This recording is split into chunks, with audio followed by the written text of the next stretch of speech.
Happy New Year! What excitement!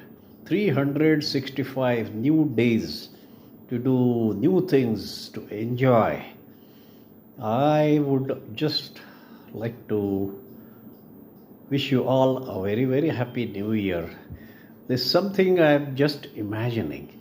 की अशी कल्पना करा की या जगातली सगळी माणसं आत्तापर्यंत होऊन गेलेली आपण एका मोठ्या तराजूच्या एका पारड्यामध्ये ठेवली आणि दुसऱ्या पारड्यामध्ये फक्त तुकाराम महाराजांना ठेवला तर कोणतं पारडं खाली जाईल?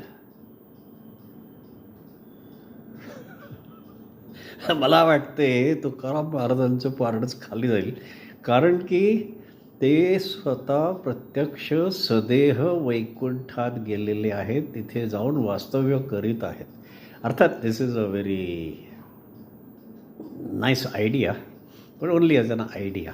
पण माझ्या म्हणण्याचा अर्थ असा लक्षात घ्या की सगळ्या संतांमध्ये अतिशय आगळा वेगळा संत म्हणजे तुकाराम महाराज. त्यांना जगद्गुरू म्हणतात, ते काही उगीच म्हणत नाहीत.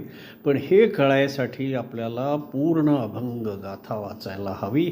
तर सगळ्यांनी अभंग गाथा एकदा तरी पूर्ण वाचा. संपूर्ण 4538 अभंग एकदा तरी वाचा, विवरणासहित. मराठीतून वाचा, इंग्रजीतून वाचा, पण अभंग गाथा वाचा. मग तुम्हाला कळेल तुकाराम महाराजांना जगद्गुरू का म्हटलं आहे. आणि मी जशी जशी गाथा वाचली तशी तसा माझा त्यांच्याबद्दलचा आदर अनेक पटींनी वाढत गेला आणि अजून आता तो अनेक पटींनी दररोज वाढतो आहे.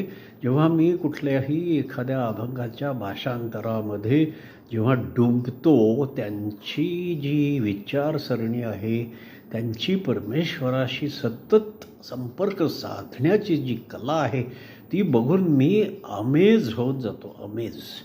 तर ह्याच्यासाठी गाथा वाचणं आवश्यक आहे. नवीन वर्ष आहे, ब्रँड न्यू इयर. कोरी कोरी मर्सिडीज गाडी मिळाली आहे, गाथा वाचूया ह्या वर्षात, निश्चय करून टाका. आणि ऑफकोर्स मेनली ह्या वर्षात अजून काय करायचं तर ईट, लव, सिंग अँड ईट, लव, सिंग आणि काय, एक मिनिट, हां, एन्जॉय द इयर.